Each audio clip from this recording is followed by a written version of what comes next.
Hey all, this is me Hack, and in this video we will talk about Dante from Hack the Box. So yeah, let's get started with it, shall we? So I will scroll up. So Dante is Dante is Pro Lab from Hack the Box, and for those who don't know what Pro Lab is, so Pro Lab is like a network which tries to simulate an actual corporate environment. So traditionally we used to do one machine or one box at a time, but in this one there will be like 14 or so machines to do, and you have to pool all of the 14 machines in order to complete this specific lab. um yeah, like there's 14 different machines, about 27 different flags. It was fun, and they say the difficulty to be intermediate, but personally, I felt this lab to be easy, and I will get back on it later, like why I felt this lab was easy. But if we scroll down, um this for this one, like one major requirement, I mean anyone can go and read this up, but if you want to do this requirement, like I would say, like you need to know a basic web exploitation attacks, right? So like familiarity with OWASP top 10, SQL injection, stuff like that, like major like web attacks. Linux privilege escalation, how you can escalate privileges on Linux box, exploiting something like Windows box, or like exploiting Windows box, escalating privileges on it, some basic knowledge of Active Directory, and hacking and pen testing Active Directory. Other than that, like the one major thing which you need to know will be something called pivoting. And pivoting, if you don't know, pivoting is like you get a shell on an external facing server TMZ, and from there you try to like move and try to compromise other machines on the same network. So here, so those are some like minimum requirements I believe you need to know. And over here, like they talk about like what you will gain from this lab. So enumeration, exploit development, I mean all those stuff which I talked about in my requirement, they talk about over here what you will gain. For exploit development part, so for exploit development, I did this lab without buffer overflows, right? um, I might have done in an unintended way, but you can solve this lab without buffer overflows. I personally uh, I don't know a lot about buffer overflows, like the only buffer flow. So like I have only done, like if you all know like what one server is, that's the level of knowledge I know about exploit development, right? I know like very basic about exploit development, yet I was able to do this lab because I went through like unintended ways. So yeah, I mean you can do this entire lab without buffer overflows. Then for lateral movement, it's basically like pivoting. So for pivoting, there's a new tool, right? Earlier, like people used to do like something with pivoting with metasploit, so running like auto root, etc., right? Then the other way was something like Chisel, Pling.exe was a thing, SSH shuttle. There were like a lot of crazy tools, and pivoting was kind of pain, to be honest, right? Um, and you have to do a lot of pivoting in this lab, like crazy amount of pivoting. Not crazy, but you have to do, and sometimes you will feel very frustrated with it. So for pivoting, you can try something like Ligolo. Other than that, I will scroll down. Let's see. Okay, so this is it. So let's talk about the whole lab and some of my reviews. So we start this lab by attacking the external facing web server of the company. Um, we exploit some vulnerabilities in that server. We get a foothold, and as the description says, there are about like 14 different machines in the lab. So you will get your foothold on this machine. Then you have to pivot. So you have to use something like uh, Ligolo or something to create pivoting. And then there will be like bunch of different machines in the network. And one good thing is that you don't need to exploit machines in order, right? Or if you go to labs, you will see different tasks or different flags you need to submit, so you don't need to complete them in a order. You can do like however you want to do. So like if there's a flag, like suppose like let's say like there's like flag 1 to 10, right? You can do flag 5, you can jump to flag 4, you can jump to flag 3, like it's like that. um the other thing which I would say you need to be worried about will be, um there's a lot of people on the lab, so the box is gonna crash. So I was running a really famous public CVE. I ran Metasploit and the box crashed. I don't know. So yeah, like there will be a lot of people like me who gonna crash this box unintentionally. So that's something which you need to be worried about. The other thing will be like, don't approach this as a CTF. I did a mistake at start where I initially approached it. Where I initially like approached it as a CTF, which was a mistake in my opinion. So yeah, like don't approach this as a CTF. Approach it as an actual penetration test. Make good notes, I would say. But yeah, like let's get back on the topic. I can get back to the whole like note taking part and how to approach it part, right? So the other thing which I would say you need to be worried about will be um active directories. I know like a lot of people start freaking out when it comes to active directory, and especially like privilege escalation in Windows. I don't think you need to be worried about that part. If you have done something like CPTS from not CPTS, not the exam itself, but the study part, you should be very comfortable with the whole lab.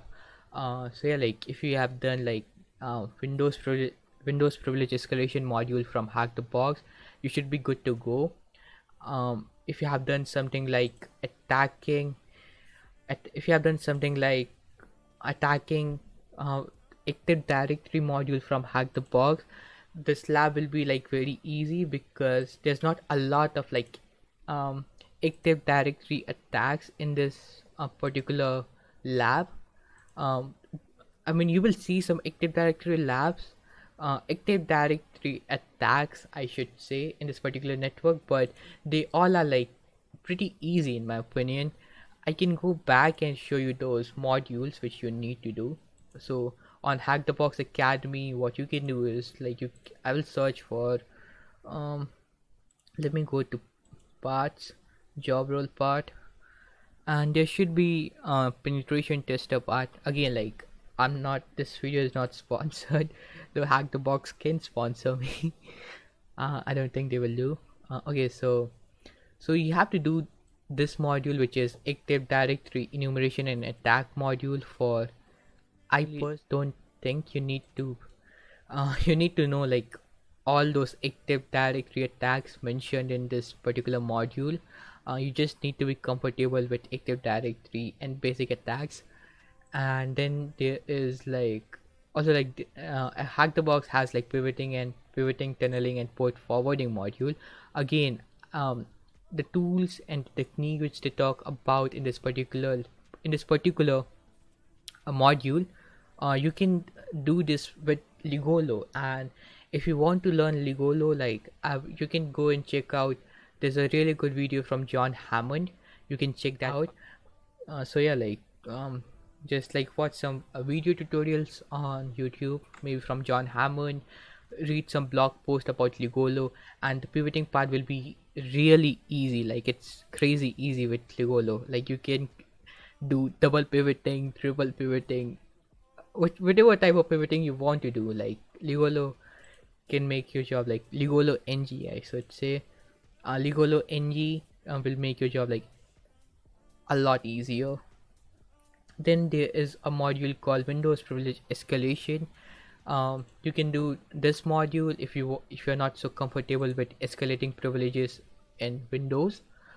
Um, but but again, like you don't really need to know all these techniques like mentioned in this particular module. But though it's really good to know about it. You can also look up for TCM Academy's course on Windows Privilege Escalation if you want. You can also look for some like videos on YouTube if you're if you want to, then there's some rooms from Trahack Me if you want to search for it. Then for Windows, then for like Linux privilege escalation, Hack the Box has a module. So yeah, like it's the, I believe like the entire lab was like fun. So but yeah, like I did saw like some problems with it. So again, like the lab itself is not problematic. uh the actual problem comes when people do something and they don't revert back their changes, right? So I remember like there was a one machine, and I had to escalate my privileges over there. But what I saw, like my account was added in administrators group, yet I was not able to access any files from administrator, right? um it was because like some player might have added my account into administrator group. But yeah, like, so that those are some parts which are like problematic. Then you will see like someone might have deleted some file, right? So you have to go and reset the box. Sometimes you will often see like the lab, somebody ran and exploit, the lab crashed, and you were also on the same box, and your shell will just die. So yeah, there's are some things to be considered about. Also, like when you will set up your like pivoting, someone will come, someone will like restart the machine, and you will lose your like pivot, the entire pivot.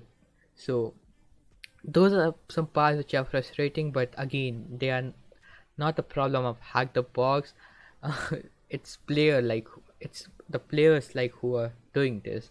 So yeah, like I mean, a quick tip will be, if you are playing this box, um if you are, suppose like if you're adding yourself in administrator group, revert it back once you have done your part or your task.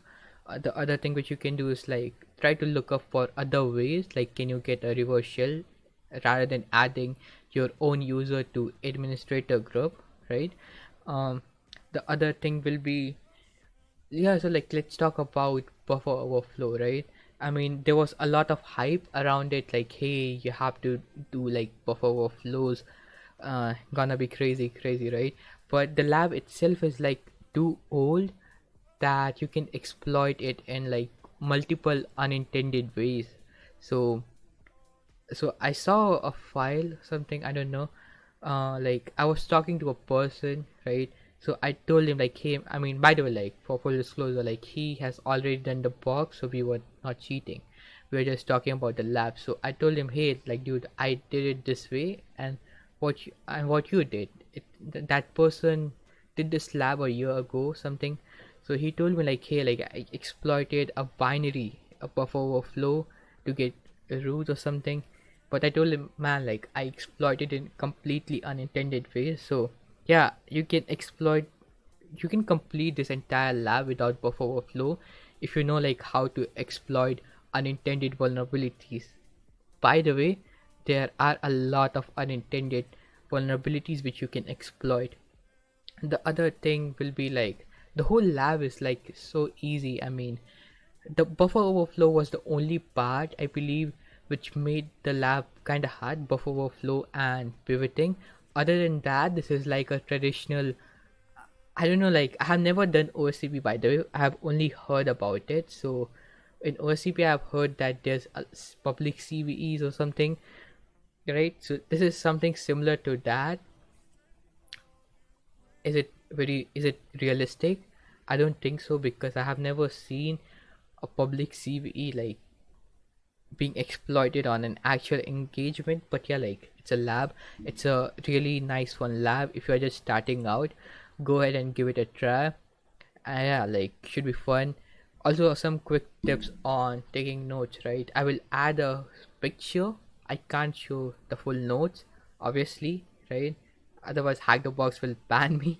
So yeah, like I use like cherry tree to take notes.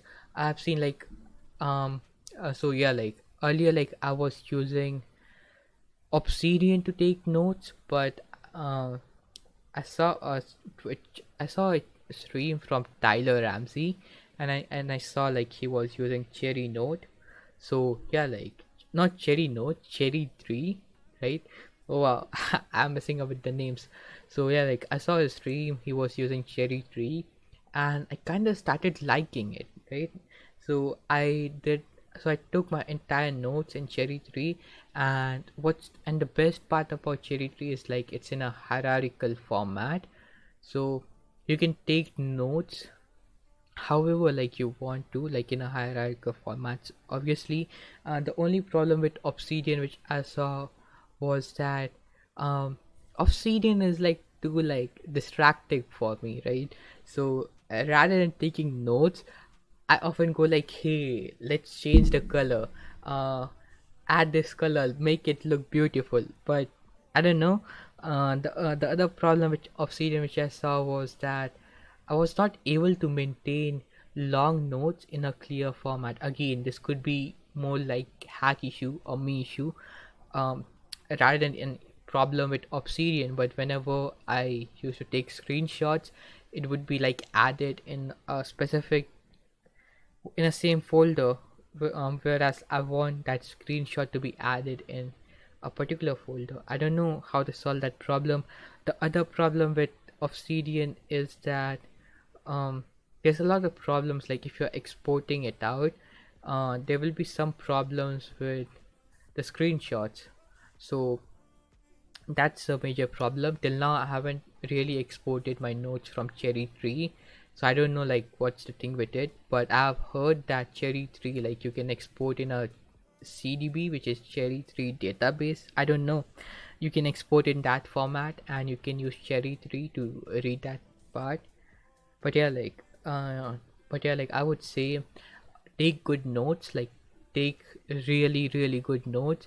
Try to approach this as an actual pen test. um don't run any exploits, I would say, right? Don't run any random exploits. Try to read it, um so that you won't crash, so that you won't crash the box, right? Be a little bit responsible while playing this lab, right? um don't mess it up for other people. The other thing will be, the lab will like the lab like resets itself like automatically every 24 hours, around 3 p.m. UTC. So if you are some a crazy person like me, who is still up there like 8 in the morning, uh, you might lose your shell. So be wary about that. Also, like if possible, try to explore like how you can establish something like persistence on a box. So yeah, I mean, try to figure that part out on your own.